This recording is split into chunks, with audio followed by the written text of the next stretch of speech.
والسلام علی رسول اللہ وعلی آلہ وصحبہ اجمعین اما بعد فاعوذ باللہ من الشیطان الرجیم بسم اللہ الرحمن الرحیم رب اشرح لي صدری ویسر لي امری واحلل عقدۃ من لسانی یفقهوا قولی. السلام علیکم ورحمۃ اللہ وبرکاتہ. الحمدللہ جی میرے لیے بہت آنر کی بات ہے کہ آج آپ لوگوں سے یہاں پہ بات کرنے کا موقع مل رہا ہے. اللہ تعالیٰ سے دعا کرتا ہے ہم سب کو یہاں پہ آنے قبول فرمائے اور جو بھی یہاں پہ خاص ہونا چاہے گا اللہ تعالیٰ اس پر عمل کرنے کی توفیق عطا فرمائے اور اس کو ہمارے نامہ اعمال میں، ہمارے حسنات میں، ہماری نیکیوں میں شامل کرے تاکہ وہ ہماری سرخروئی اور کامیابی کا باعث بنے قیامت والے دن. اچھا، میں آج آپ کے سامنے موقع کی مناسبت سے کچھ باتیں شیئر کروں گا جہاں پہ ہم بات کرتے ہیں کہ اپنی شناخت کو پتہ کرنا اور اپنے لائف کو ایک ٹریک پہ لے کے جانا. آپ لوگوں میں سے یقیناً جو لوگ بھی مجھے سوشل میڈیا وغیرہ پہ فالو کر رہے ہیں آپ لوگوں کو آئیڈیا ہوگا کہ میری لائف جو ہے وہ بڑے دو مختلف فیزز سے گزری ہے. ایک وہ فیز تھا جب اللہ تعالیٰ سے قریب نہیں تھا یا اس ٹائم پہ دین کی اتنی سمجھ نہیں تھی، نہ اتنا شوق تھا. لیکن پھر ایک وقت آیا کہ جہاں پہ دین پڑھنے کا موقع بھی ملا، ایک شوق بھی پیدا ہوا اور یہ خیال پیدا ہوا کہ اب مجھے اپنی لائف کے بارے میں کچھ سیریس قسم کے فیصلے لینے چاہیے. اور یہ چیزیں انسان کی لائف میں کیوں آتی ہیں؟ کیونکہ ہر انسان جو ہے اس کا کوئی نہ کوئی ایک نظریہ ہوتا ہے، کوئی نہ کوئی ایک ورلڈ ویو ہوتا ہے جس کی بیسس پر وہ اپنی لائف گزارتا ہے.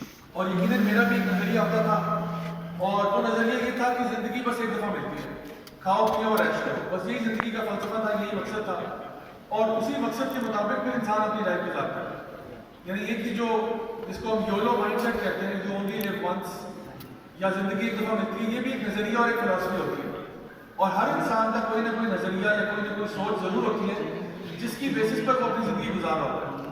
اب یہ چیز آپ کو شعوری طور پر پتہ ہو یا نہ پتہ ہو یہ ایک اور سوال ہے، لیکن ہوتی ضرور ہے. کئی لوگ ایسے ہوتے ہیں جو کہتے ہیں کہ آج کل نیکی کا زمانہ نہیں ہے یا نیکی کرنے سے فائدہ نہیں ہوتا یا آج کل شرافت کا زمانہ نہیں ہے. ان لوگوں نے اپنے آپ کو بتا دیا ہوتا ہے کہ نیکی کرنے سے آج فائدہ نہیں ہوگا. یہ ان کا فلسفہ بن چکا ہوتا ہے کہ آج جو بھی کام ہوگا وہ بدماشی سے ہی ہوگا، جو کام بھی ہوگا وہ رشوت کے ذریعے ہوگا، کرپشن کے ذریعے ہوگا، فراڈ کے ذریعے ہوگا. یعنی کوئی دو نمبر طریقہ آپ کو اپنانا پڑے گا اور وہ پھر اپنے آپ کو اسی نظریے کے مطابق اپنی لائف گزارتے ہیں. جو شخص یہ کہتا ہے کہ بھئی مثال کے طور پہ کسی کو اگر بہت ناکامیاں ہوئی ہیں زندگی میں، خاص طور پہ پیار اور محبت کے راستے میں، تو ہو سکتا ہے کہ اس کا بھی ایک نظریہ بن جائے. کچھ لوگ ہوتے ہیں نا بیچارے بہت ستائے ہوئے ہوتے ہیں. آپ لوگوں کی بات نہیں کر رہا، ویسے اور لوگوں کی بات کر رہا. آپ لوگ تو ماشاء اللہ بہت اچھے ہیں، لیکن کچھ اور لوگ ہوتے ہیں وہ پیار میں ناکامیاں ان کو ہوتی ہیں. تو پھر ان کا زندگی کا مقصد بن جاتا ہے، وہ کہتے ہیں بھائی آپ کسی کا اعتبار نہیں کریں، کیونکہ ان کا لوگوں سے اعتبار اٹھ جاتا ہے. اور پھر شاید وہ اپنے ماں باپ کو بھی ابینڈن کرتے ہیں کہ بھائی اب تو ماں باپ کو بھی میں ٹرسٹ نہیں کرتا. کیوں نہیں کر رہا؟ کیونکہ اگر وہ میرا دل توڑ سکتی ہے تو کوئی بھی دل توڑ سکتا ہے. تو ایسے لوگ جو ہے نا وہ اپنے ایکشنز میں سوشلی آئسولیٹ ہو جاتے ہیں، کیونکہ جو آپ کا نظریہ ہوتا ہے، جو آپ کی سوچ اور فکر ہوتی ہے، وہ آپ کے ہارڈ ویئر کے اوپر اثر انداز ہوتی ہے. یعنی یہ آپ کا سافٹ ویئر ہوتا ہے اور یہ جو آپ کا ہارڈ ویئر ہے یہ اسی سافٹ ویئر کے مطابق چلتا ہے.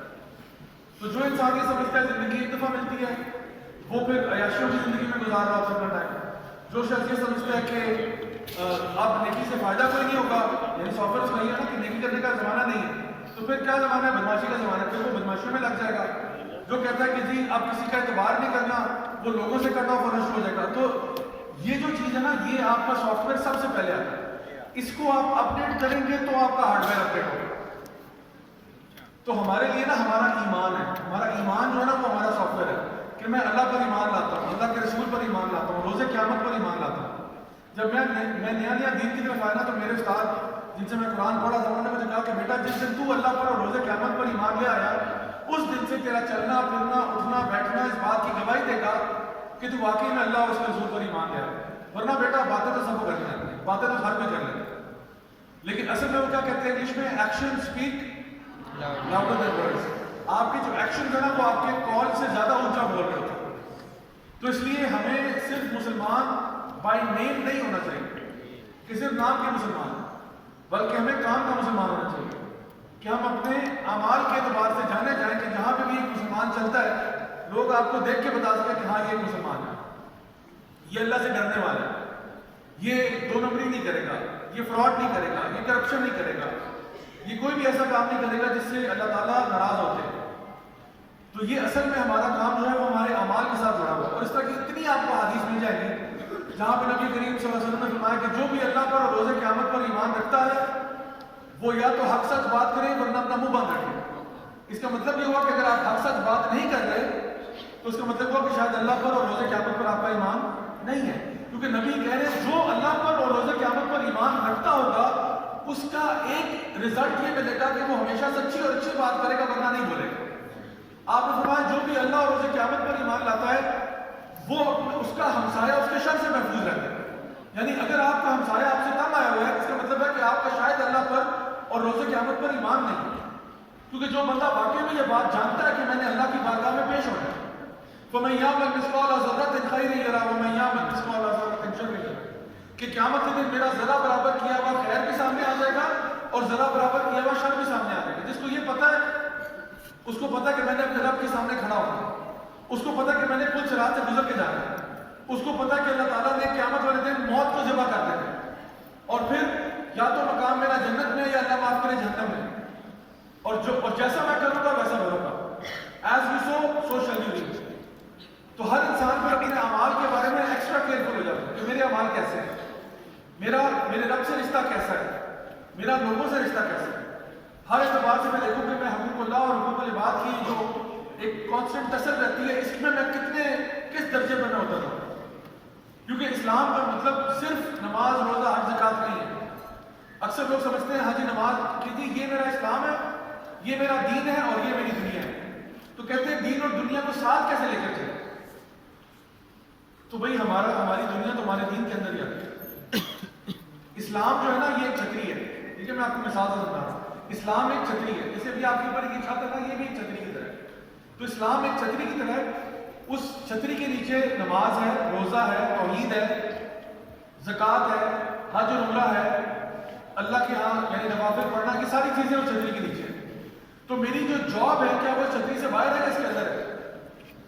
ہاں جی کہاں پہ ہے؟ اس کے اندر ہی ہے۔ یہ ایسا نہیں ہو سکتا کہ جی یہ میرا دین ہے، ماشاءاللہ جی میں 5 وقت نمازی ہوں، مسجد جاتا ہوں، نماز پڑھتا ہوں، روزے رکھتا ہوں، لیکن میرا جاب ایکچولی جو ہے نا وہ میں سودی کاروبار کرتا ہوں، کیونکہ دیکھیں وہ میری دنیا ہے، یہ میرا دین ہے۔ آپ ایسے کہہ نہیں سکتے۔ اگر آپ سودی کاروبار کر رہے ہیں آپ نے اللہ اور اس کے رسول صلی اللہ علیہ وسلم سے جنگ کی ہوئی ہے، تو کس منہ سے کہہ سکتے ہیں کہ یہ جاب میری ٹھیک ہے؟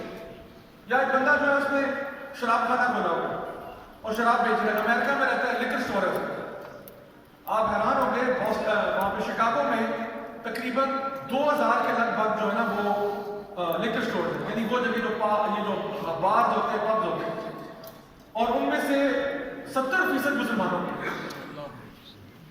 پھر آپ کہتے ہیں کہ امت پہ سوال کیوں ہے؟ 70% مسلمانوں کے۔ تو ایک طرف آپ کہتے ہیں کہ یہ میرا دین ہے، ماشاءاللہ جی میں ہر سال حج کے لیے جاتا ہوں، ماشاءاللہ جی میں جتنی زکات دیتا ہوں شاید آپ کو پتہ بھی نہ ہو، ماشاءاللہ جی دیکھیں میری نمازیں دیکھیں، میرا خشوع دیکھیں، میرے روزے دیکھیں، میری قرآن کی تلاوت دیکھیں، البتہ وہ اور بات ہے کہ میرا شراب کھانا ہے۔ حدیث میں آتا ہے اللہ تعالیٰ ایسے بندے کی دعا تک قبول نہیں کرتا جس کا حج کے لیے جاتا ہے، کپڑے اس کے گند آلود ہو گئے، کہتا ہے یا رب اللہ کو اپنے پیارے ناموں سے جو نہ پکارتا ہے، تو نبی نے فرمایا اللہ اس کی دعا سنے تو کیوں سنے، اس کا کپڑا حرام کا، اس کے پیٹ میں کھانا حرام کا، اس کا پورا جینا حرام کا، تو اللہ اس کی دعا سنے تو کیوں سنے؟ آج ہم کہتے ہیں یا اللہ ہمیں بچا لے، غزہ میں ہمارے مسلمان مر رہے ہیں، یا اللہ ہمیں بچا لے۔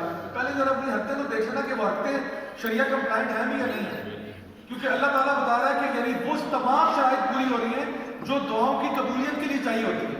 یعنی مسافر کی دعا حدیث میں آتا ہے اللہ رد نہیں کرتا، مسافر کی دعا جب اللہ کو اس کے پیارے ناموں سے پکارا جائے اللہ دعا رد نہیں کرتا۔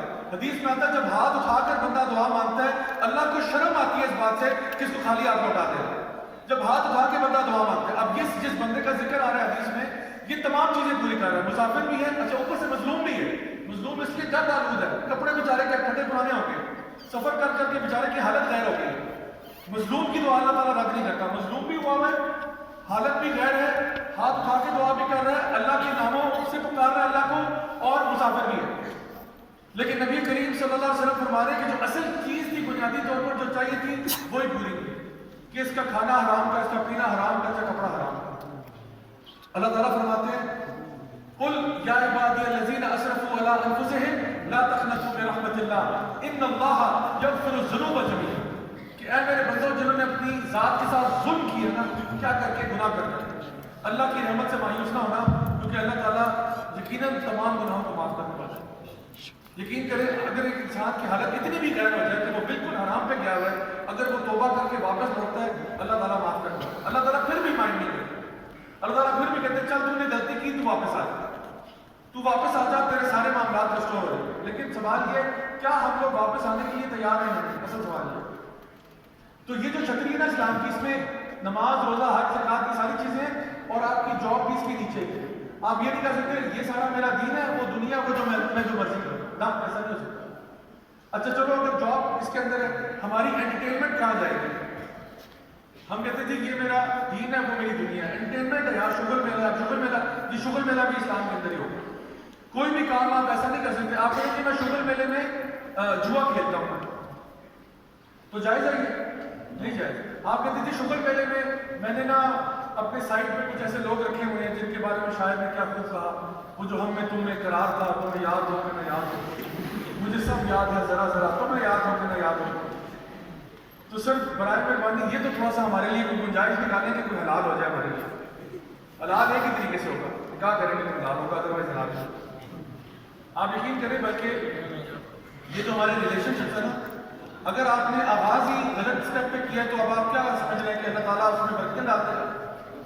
رانگ فوٹ پہ اسٹارٹ کر رہے ہیں اور امیجن کر رہے ہیں کہ ہماری شادی بڑی خوبصورت ہو جائے گی. اللہ کے نبی صلی اللہ علیہ وسلم نے نا شادی کے بارے میں اتنی وصیت فرمائی ہے. آپ نے کہا کہ شادی کرنا جو ہے وہ تمہارا آدھا دین ہے. اور نبی کریم صلی اللہ علیہ وسلم نے نوجوانوں کو آپ جیسے لوگوں پہ کہا تھا کہ تم میں سے جو بھی شادی کرنا افورڈ کر سکتا ہے وہ کرے. بلکہ یہاں تک فرمایا کہ جب تم اپنی بیوی کے ساتھ ہوتے ہو تو تمہیں اس کا اجر اور ثواب ملتا ہے. صحابہ بڑے حیران ہوئے, یا رسول اللہ ہمیں ثواب ملتا ہے اس چیز کا جو ہم انجوائمنٹ میں کرتے ہیں, انٹرٹینمنٹ میں لے کے جاتے ہیں؟ تو آپ نے فرمایا ہاں, کیونکہ اگر تم اس طرح نہ کرتے تو تم غلط طریقے سے کرتے, حرام طریقے اختیار کرتے, کیونکہ تم نے حرام کو چھوڑ دیا اور حلال اپنا لیا, اس لیے اللہ تعالیٰ تمہیں اس کا ثواب دیتا ہے. آپ امیجن کریں ذرا, آپ کہتے ہیں ثواب کس چیز میں؟ نماز پڑھنے میں ثواب ہے کہ نہیں؟ زکات دینے میں ثواب ہے, قرآن مجید کی تلاوت کرنے میں ثواب ہے. اب یہ ذرا امیجن کریں, ذرا امیجن کریں کہ ایک لڑکا لڑکی ہے جن کی ابھی شادی ہوئی ہے, وہ گاڑی میں پورے فیصل آباد میں سیر کر رہے ہیں, ہاتھوں میں ہاتھ لیے, کبھی ایک ریسٹورینٹ میں جاتے ہیں, کہیں سے جو ہے وہ سموسے پکوڑے کھا رہے ہیں, کہیں جا کے وہ جو ہے گول گپے کھا رہے ہیں, پھر کہیں وہ آئس کریم کھانے جاتے ہیں. شوہر جو ہے وہ بیوی کے سامنے بڑی خوبصورت شعر و شاعری کر رہا ہے, محبت بھری باتیں کر رہا ہے, بیگم اس کے سامنے محبت بھری باتیں کر رہی ہے, اور یہ سارے فرشتے جو کے کندھوں میں بیٹھے پتہ کیا لکھ رہے ہیں؟ ثواب ثواب ثواب ثواب.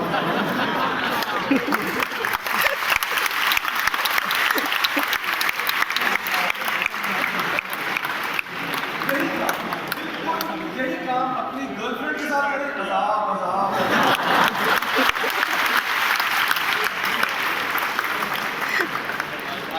تو فیصلہ بھائی آپ نے کرنا ہے, آپ نے زندگی کو صحیح طریقے سے لے کے چلنا ہے یا دو نمبریاں کرنی ہے, فیصلہ آپ نے کرنا ہے.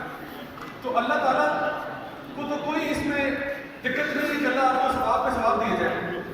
جو ایک ہسبینڈ وائف ہیں وہ صحیح طریقے سے اپنی لائف گزارتے ہیں, وہ انجوائے کریں, سیلیبریٹ کریں, شکر لگائیں, جو مرضی کریں. بھائی تم ہسبینڈ وائف ہو, اللہ کے بندو, تم اللہ کے نزدیک اور پیارے ہو چکے ہو. پہلے تمہارا آدھا, یعنی پہلے تمہارا دین ابھی نامکمل تھا, اب آدھا کمپلیٹ ہو گیا. صرف نکاح کرنے سے آدھا دین تمہارا مکمل ہو گیا. اور ایک نبی کریم صلی اللہ علیہ وسلم کی سنت ہے جس کو تم ریوائو کر رہے ہو, الحمدللہ بڑی اچھی بات ہے.